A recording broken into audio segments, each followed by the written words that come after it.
नमस्कार दोस्तों, इजराइल ने खुले तौर पर जंग की शुरुआत कर दी है और कुछ समय पहले इजराइल ने 72 घंटे में 6 देशों के ऊपर एक साथ हमला किया था और अब इजराइल गाजा के अंदर मौत का तांडव कर रहा है।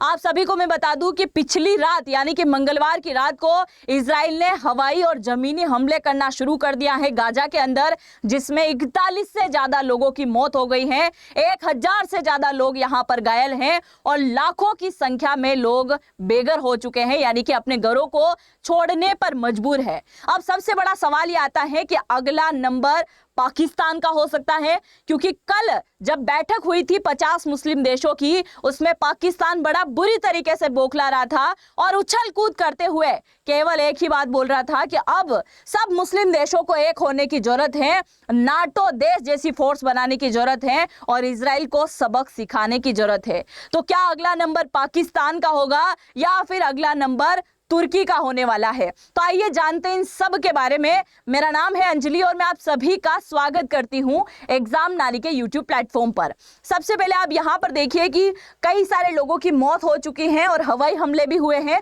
जमीनी हमले भी हुए हैं और लाखों की संख्या में लोग बेघर हो गए हैं, अपने घरों को छोड़ने पर मजबूर हैं। और अब तक के आंकड़ों के अकॉर्डिंग 3.2 लाख यानी कि 3,20,000 से भी ज्यादा लोगों ने अपने घरों को, अपने शहर को पूरी तरीके से छोड़ दिया है। और इसी बात पर इजराइल के जो रक्षा मंत्री है कार्टज, इनके द्वारा कहा गया कि जब तक इजराइल के बंधकों को रिहा करने का नाम नहीं लेगा हमास, तब तक इसी प्रकार का तांडव चलने वाला है। और दूसरी ये भी बात कही है कि हमारे यहाँ के जो मोसाद है यानी कि इजराइल की जो खुफिया एजेंसी है, वो सब देशों के अंदर लगातार हमास के आतंकवादियों को ढूंढने की कोशिश कर रही है और जो भी इजराइल के खिलाफ बोलेगा उनका हाल इसी प्रकार से किया जाएगा, इस बात की पुष्टि की गई है। आगे आप देखिए, थोड़ा सा हम गाजा के बारे में चर्चा करते हैं, क्योंकि गाजा में अभी तबाही मचाने का काम कर रखा है। इससे पहले कतर की राजधानी दोहा के अंदर जो है हमला किया था, हवाई हमले किए, जिसमें 6 लोगों की मौत हुई थी और उसके बाद में 50 से ज्यादा मुस्लिम देश जो हैं इकट्ठे हुए थे। हालांकि इसके ऊपर किस प्रकार का निर्णय आया है, अभी तक इसकी साफ तौर पर पुष्टि नहीं हो पाई है। और कतर की सुरक्षा को लेकर तो अमेरिका हर बार बोल चुका है, पर हमला होने के बाद भी अमेरिका ने कुछ नहीं बोला है, क्योंकि यह बात साफ सुथरे तौर पर जाहिर है कि यूएन के अंदर भी हमेशा अमेरिका इजराइल को बचाने की कोशिश करते आया है। अब आप यहां पर देखिए, ये आपको दिखाई दे रहा है गाजा पट्टी, है ना, ये आपको दिखाई दे रहा है। इजराइल के मैप के अंदर देखेंगे तो कुछ इस प्रकार से आपको दिखाई देगा। इसके अंदर गाजा सिटी के अंदर आपको जो ब्लू कलर के निशान दिखाई दे रहे हैं, ये क्या है? सब राहत सामग्री पहुंचाने का काम जो किया जा रहा है वो वाला क्षेत्र। जबरन विस्थापन, ये जो आपको रेड कलर के इलाके दिखाई दे रहे हैं, यहां पर यहूदियों की बस्तियां बसाई जा रही है, यानी कि इजराइल अपने लोगों को यहां पर बसा रहा है। और जो आपको ब्लू, ये पर्पल कलर का जो पूरा क्षेत्र दिखाई दे रहा है, यहां के क्षेत्र में क्या है? इजरायली सेना का कब्जा है। देखिए, पहले भी 75% से ज्यादा क्षेत्र पर इजराइल ने कब्जा कर लिया था, केवल 25% बाकी था। और जो अब खुले तौर पर युद्ध चल रहा है, जिसके चलते बहुत जल्द ये सुनने को आएगा कि इजराइल ने पूरी तरीके से गाजा को खत्म करके इसके क्षेत्र पर अपना आधिपत्य जमा लिया है।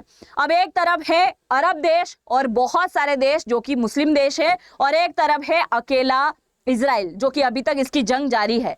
आगे देखेंगे जंग के बारे में, उससे पहले थोड़ा सा पाकिस्तान के बारे में भी जान लो। देखिए, पाकिस्तान के जो प्रधानमंत्री हैं शहबाज शरीफ, और इनके साथ में जो आसिफ मुनीर है, आप जानते हैं कि इसे आतंकवादी कहा था अमेरिका वालों ने।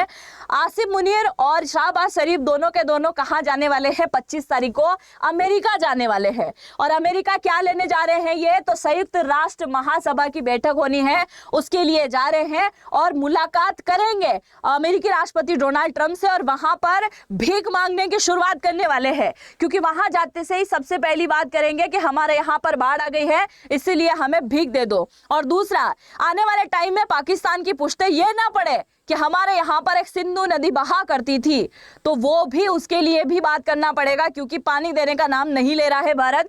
और इसके साथ ही कतर पर जो इजराइल ने हमला लिया है उनके परिणामों को लेकर भी चर्चा करने वाले, और दूसरे बोलेंगे कि तौबा तौबा, मेरे मुंह से भी कुछ निकल गया था, पता चले कि हमारे यहाँ पे भी बड़े आतंकवादी मौजूद हैं और इजराइल ने पाकिस्तान के अंदर भी धमाका करना शुरू कर दिया। तो कहीं ना कहीं अपने दत्ता से क्या करने जा रहे हैं, भीख मांगने के लिए पाकिस्तान के दो बड़े लीडर वहां पर पहुंचने वाले हैं। तो देखते हैं 25 सितंबर के बाद यहां पर क्या होता है और किस प्रकार की प्रतिक्रिया इनके द्वारा दी जाती है।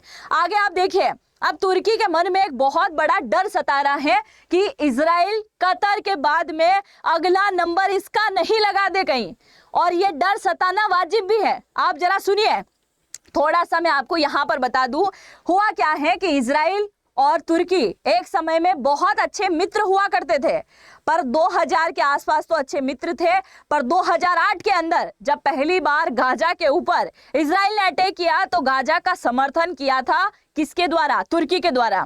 और तब से इन दोनों के रिश्तों में बड़ी खटास आ गई, क्योंकि पहले हथियारों का लेन देन, टेक्नोलॉजी का लेन देन, हर एक चीज का आयात निर्यात करते थे।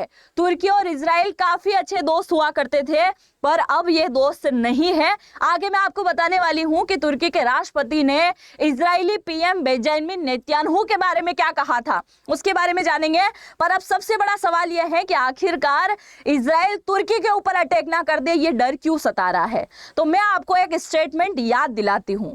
इजराइल ने कल ही एक स्टेटमेंट दिया था मार्को रूबियो के सामने, और इस स्टेटमेंट में कहा था कि इजराइल अकेला काफी है उन सभी आतंकवादियों को ढूंढने के लिए जो हमास के लीडर हैं। क्या कहा, हमास के लीडर को आतंकवादी कह दिया, और अगर ये दुनिया के किसी भी कोने कोने के अंदर भी हैं तो इजराइल के मोसाद उन्हें ढूंढेंगे, इजराइल की सेना उन्हें पूरी तरीके से खत्म करेगी, और इजराइल के खिलाफ जो भी बोलेगा उन्हें नर्क का द्वार तक दिखा देगी। ये बात इनके द्वारा बोली गई थी। और अब तुर्की को इसलिए डर लग रहा है क्योंकि हमास के कई सारे बड़े बड़े लीडर कहां पर मौजूद हैं, यहीं पर मौजूद हैं। यानी कि तुर्की के अंदर कई सारे हमास के बड़े बड़े लीडर मौजूद हैं, और यही हमास के लीडर कतर की राजधानी दोहा के अंदर भी मौजूद थे, जहां पर इजराइल के द्वारा अटैक किया गया था। और वही डर अब कहीं ना कहीं बहुत बुरी तरीके से तुर्की को सता रहा है। आगे बढ़ने से पहले अगर आप मुझे मेरी पर्सनल आईडी इंस्टाग्राम पे फॉलो करना चाहें तो इसे स्कैन कर लीजिएगा, या फिर अगर स्कैनर से काम ना चले तो ये अंजलि वॉइस लिखा हुआ है, इससे सर्च करके भी आप मुझे फॉलो कर सकते हैं। अब आप देखिए, इन देशों के ऊपर हमला हो रहा है जो कि ज्यादातर अरब कंट्रीज हैं, और अरब कंट्री जो है किसको ज्यादातर दुश्मन समझती हैं, इजराइल को। और यहाँ जो आपको दिखाई दे रहा है ईरान, इराक, सऊदी अरब, ये वही क्षेत्र है जहां पर दुनिया का 50% तेल पाया जाता है। और अगर फ्यूचर में सारे अरब कंट्रीज एक होते हैं और इजराइल की लड़ाई होती है तो इसके परिणाम भयावह होंगे, क्योंकि हम ऐसा नहीं कह सकते कि इजराइल सब देशों को हरा देगा, और हम ऐसा भी नहीं कह सकते कि सबके सब देशों को देश मिलकर जो है इजराइल को हरा देगा। इसीलिए अगर युद्ध होगा तो युद्ध का परिणाम बड़ा विपरीत आने वाला है। आप सभी जानते हैं कि इस प्रकार की भविष्यवाणी तो हो रखी है कि आने वाले टाइम में वर्ल्ड वार 3 बहुत जल्द होना है। तो कुछ ही समय की देरी, इस हिसाब की जो प्रतिक्रियाएं चल रही हैं उस पर हम मान सकते हैं कि आने वाले टाइम में बहुत जल्द ही ये वर्ल्ड वार 3 करवा देंगे। अब आप देखिए, ये आपको दिखाई दे रहा है कतर, और कतर की जो राजधानी है दोहा है ना। तो कतर की सुरक्षा की जिम्मेदारी किसने ली थी, अमेरिका ने, पर कतर को भी फोड़ के चला गया।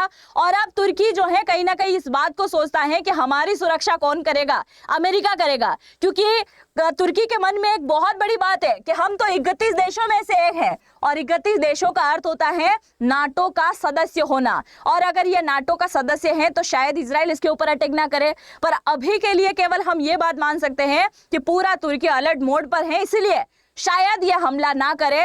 पर हो सकता है जैसे ही इसका अलर्ट मोड खत्म हो जाए और फिर से यहां से अटैक कर दिया जाए। तो ये भी सोचने वाली बात है, क्योंकि नाटो देश का सदस्य है ये, और नाटो देश में सबसे बड़ी सेना जो है अमेरिका की है, और उसके बाद में दूसरी बड़ी सेना है तुर्की की। आगे मैं आपको बताने वाली हूं कि तुर्की और अमेरिका के बीच भी लड़ाई हुई है, और किसकी वजह से हुई है, व्लादिमीर पुतिन की वजह से लड़ाई हुई है, उसके बारे में भी जानेंगे। अब आप यहाँ पर देखिए, ये जो आपको दिखाई दे रहे हैं ये है तुर्की के राष्ट्रपति, और एक तरफ जो आपको दिखाई दे रहे हैं इनको तो आप जानते होंगे बेंजामिन नेतन्याहू है। अब तुर्की के जो राष्ट्रपति हैं उन्होंने बेंजामिन नेतन्याहू को एक बार कहा था कि तुम क्या हो, हिटलर हो, और हिटलर हो इस वजह से क्या कर रहे हो, नरसंहार करने का काम कर रहे हो, इसीलिए हम दोनों में कभी फ्यूचर में मित्रता हो ही नहीं सकती, तो अब शत्रुता तो हो सकती है।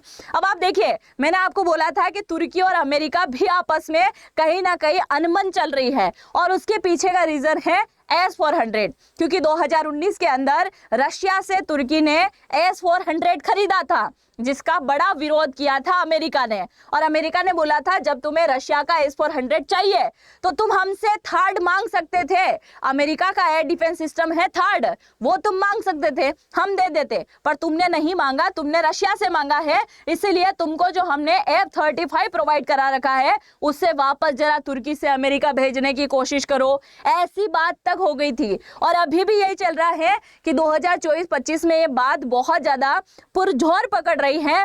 क्या S-400 एक बार फिर से तुर्की रशिया को लौटाने जा रहा है? लौटाना मत, भारत भेज देना, ले लेंगे हम, है कि नहीं। अब देखिए, F-35 जो है लौटाने की बात करी थी, और अगर इजराइल और तुर्की का युद्ध होता है तो इन दोनों के कंपैरिजन की हम बात करें तो इजराइल टेक्नोलॉजी में कई ज्यादा आगे हैं और कई आधुनिक इसके पास में हथियार है। वहीं हम तुर्की की बात करें तो तुर्की के पास में अगर सबसे खतरनाक हथियारों की बात करें तो S-400 इसके पास में है, बयार कटार ड्रोन इसके पास में है, क्योंकि सबसे ज्यादा ड्रोन के मामले में अगर कोई देश जाना जाता है तो वो है तुर्की। वहीं F-16 इसके पास में है, F-4 इसके पास में है, F-35 है, और क्रूज मिसाइल सोम भी किसके पास में है, तो ये भी तुर्की के पास में मौजूद है। अब आपको क्या लगता है कि अगला टारगेट कौन होने वाला है? इजराइल अगला टारगेट किसको बनाएगा? पाकिस्तान को बनाएगा या फिर तुर्की को बनाएगा? जरूर से लिखिएगा। और अगर ये देश आपस में लड़ा जाते हैं, नाटो देश एक हो जाते हैं, तो भारत किस देश की तरफ से लड़ाई लड़ने के लिए रेडी होगा, भारत किसका साथ देने वाला है, जरूर से कमेंट सेक्शन में लिख के जाइएगा। और अब हम बात कर लेते हैं आपके काम की। अगर आप इनमें से किसी भी कंपनी के अंदर नौकरी लगना चाहते हैं तो जरूर से ध्यान से सुनिएगा। अगर इन कंपनी की बात करें तो L&T हो गया, फ्लिपकार्ट हो गया, पेटीएम, एयरटेल, अमेजोन, जितनी भी कंपनी आपको दिखाई दे रही हैं, अगर इसके अंदर आपको नौकरी लगना है तो आपको सिंपल सा एक कोर्स ज्वाइन करना होगा, और उसके बाद आप अपनी फेवरेट कंपनी में नौकरी लग पाएंगे, क्योंकि इतना बड़ा डिप्लोमा आपके हाथ लग जाएगा और आपको यहां से आसानी से नौकरी मिलेगी, क्योंकि हमने ऑलरेडी 91,000 से ज्यादा स्टूडेंट को यहां पर नौकरी दी है, लगाई है, इस कोर्स के जरिए लगी है, जिनकी सैलरी की हम बात करें तो सबसे हाईएस्ट सैलरी है 47 लाख रुपए 12 महीने के, यानी कि 47 लाख पर एनुअल के अकॉर्डिंग जो है इनकी सैलरी रहती है। एक कोर्स ज्वाइन करोगे जिसमें 200 से भी ज्यादा प्रकार की चीजें आपको मिलने वाली हैं, जिसके अंदर हम आपको सिखाएंगे एथिकल हैकिंग, इसके अलावा data science, EWS, CC+, Java, Python, DSA, competitive coding, artificial intelligence, कई प्रकार की चीजें आपको यहाँ पर मिलने वाली हैं। और ये सब कुछ कहाँ मिलेगा? तो इसी वीडियो के कमेंट सेक्शन में पहला कमेंट मैंने पिन कर रखा है, उस पर एक लिंक है, उसमें आप टैप करोगे